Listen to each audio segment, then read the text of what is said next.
एक दीपक लगा दें।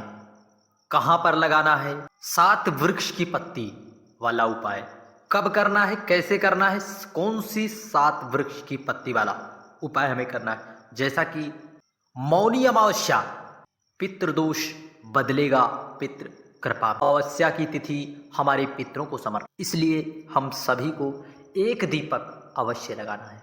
विश्वास रखकर आप एक दीपक लगा दीजिए। आपकी कुंडली में यदि पितृदोष है तो वह होगा। श्री शिवाय नमस्तुभ्यम, हर हर महादेव, जय महाकाल। कैसे हैं आप सब?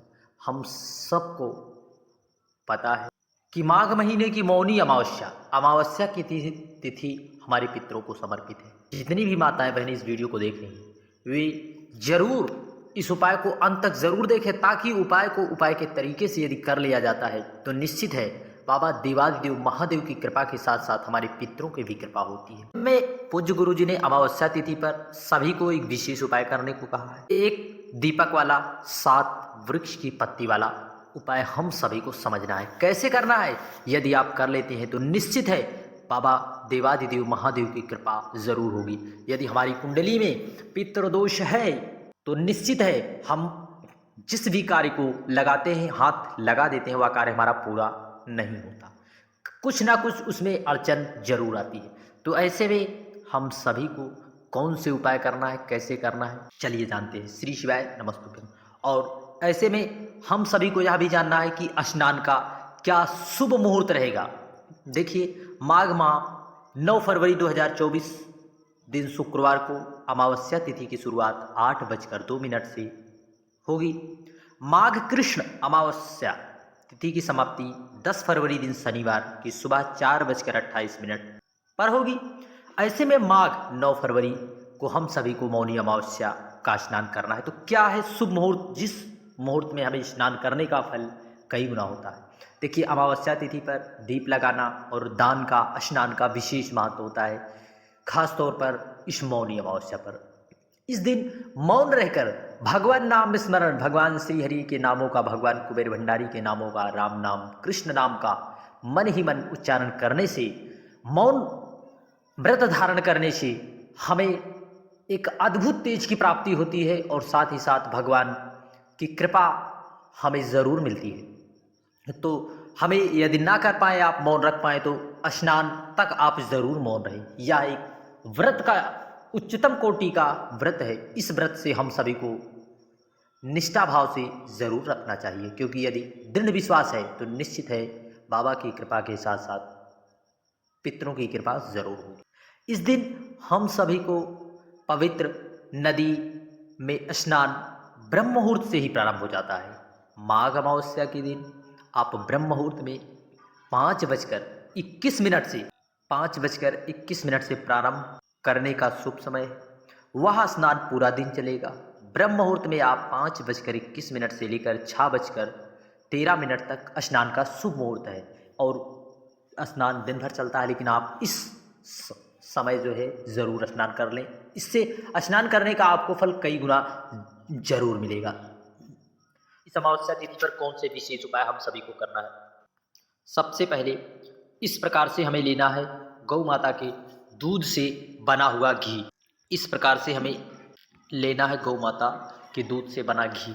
घी से लेने के बाद इस प्रकार से इसमें डालना है गौ माता का घी, और आपको बत्ती, लंबी बत्ती का प्रयोग करना है।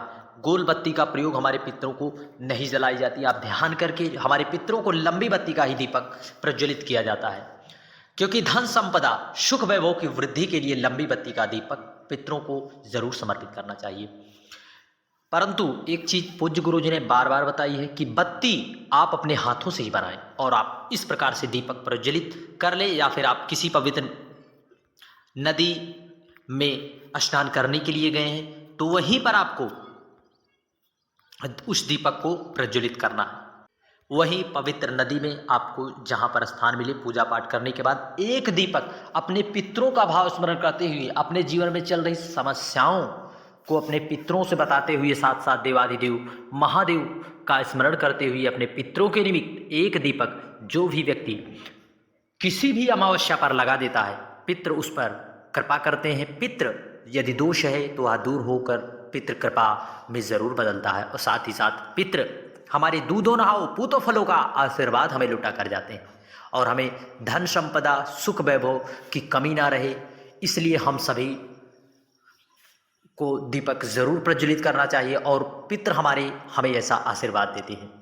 परंतु एक बात आप ज़रूर ध्यान दें, चाहे आप पूरे महीने याद कर पाओ या ना कर पाओ, अपने पितरों के निमित्त आप एक दीपक किसी पवित्र नदी पर ज़रूर प्रज्वलित कर दें। अब बहुत से लोग क्या कमेंट्स करेंगे, बहुत से लोग की क्या क्वेरीज रहती हैं, वे क्या कहेंगे कि हम तो किसी पवित्र मान लीजिए नहीं गए स्नान करने या फिर हमारे घर के पास पवित्र नदी नहीं, तो हम कहाँ प्रज्वलित करें। देखिए उसके लिए पूज्य गुरु जी ने बताया कि आपके पास कहीं पर तालाब सरोवर है, वहाँ पर अपने पितरों का भाव स्मरण करते हुए प्रज्वलित कर दें। आप कहोगे कि हम तो शहर में रहते हैं, हमारे पास कोई नहीं है, तो आप इस प्रकार से कोई कुआं हो वहाँ पर भी आप प्रज्वलित कर अपने पितरों की कृपा प्राप्त कर सकते हैं।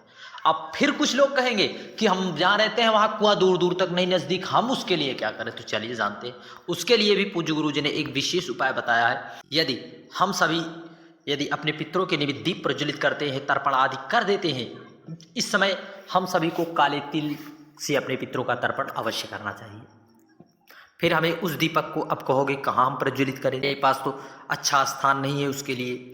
उसके लिए पूज्य गुरु जी ने बताया हम सभी को अपने पितरों के निमित्त, जहाँ पर आपके घर में परिंडे का स्थान, आप कहोगे परिंडे का स्थान कहाँ, परिंडे का स्थान जहाँ पर पानी रखा जाता है। आपके घर में परिंडे का स्थान नहीं है, जहाँ पर आरओ लगा वहाँ पर आपको इस प्रकार से 7 पुष्प लेकर अपने पितरों के निमित्त एक दीपक, पितरों का भाव, क्योंकि परिंडे पर पितरों का स्थान होता है, पितरों के निमित्त आप एक दीपक और पुष्प से अपने पितरों का पूजन कर कर जो है आप अपने परिंडे के स्थान पर उस दीपक को प्रज्वलित कर ऐसा भाव कि हमारे पितृ जो है हम पर कृपा करेंगे। अपने पितरों को याद करते हुए जो कुछ भी आप प्रार्थना कर पाएँ उस प्रकार आप प्रार्थना कर लें, चाहे बीमारी के लिए हो, चाहे धन संपदा की वृद्धि के लिए। निश्चित है आपके पितृ आप पर कृपा जरूर करेंगे। अगली आने वाली अमावस्या तक आपका घर सुखमय धीरे धीरे करके जरूर होने लगेगा। श्री शिवाय, नमस्तुभ्यम, हर हर महादेव, जय महाकाल। बढ़ते हैं अगले उपाय की ओर, जो कि हम सभी को एक उपाय पूज्य गुरु जी ने बताया। यदि कोई भी व्यक्ति अधोगति में फंस गया है या फिर हमारे जीवन में अत्यधिक तनाव रहता हो, हमारा घर दुखों के बादल मंडरा रहे हो हमारे घर पर, ऐसा लग रहा है कि एक दुख जाता है दूसरा दुख फिर आ जाता है, उसके लिए आपको पीले चंदन से 7 बिंदी लगाना है। आपको पहली बिंदी देवाधिदेव महादेव कुबेर भंडारी पर लगाना है, दूसरी बिंदी भगवान गणेश जी, तीसरी बिंदी भगवान कार्तिकेय, चौथी माता अशोक सुंदरी, 5वीं बिंदी जहां से जल नीचे गिर रहा है यहाँ पर, 6वीं बिंदी आपको जलाधारी के ठीक विपरीत में, और 7वीं बिंदी आप जब बाबा देवाधिदेव महादेव कुबेर भंडारी के मंदिर जाते हैं तो वहाँ पर नंदी जी विराजमान होते हैं, उनकी दोनों शींग पर लगाकर बाबा का दर्शन कर लेने से पितरों की कृपा हम पर जरूर होती है। साथ ही साथ देवाधिदेव महादेव कुबेर भंडारी की कृपा हम सभी पर सदा सर्वदा बनी रहती है। इस उपाय को करने के लिए आप सभी को विश्वास रखकर कर लीजिए, जो है यह अमावस्या तिथि का एक विशेष अचूक दिव्य उपाय है, इसलिए हम सभी को इस उपाय को करने से बिल्कुल भी नहीं चूकना है। निश्चित है बाबा की कृपा हम सभी पर जरूर होगी। एक दीपक लगाने वाला उपाय हम सभी को भूल कर भी नहीं छोड़ना है। श्री शिवाय, नमस्तुभ्यम, हर हर महादेव, जय महाकाल। बढ़ते हैं अगले उपाय की ओर।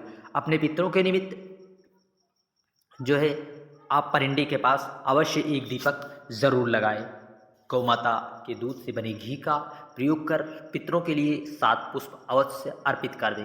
अर्पित कर देने से पितृ हम पर सदा सर्वदा खुश रहते हैं। श्री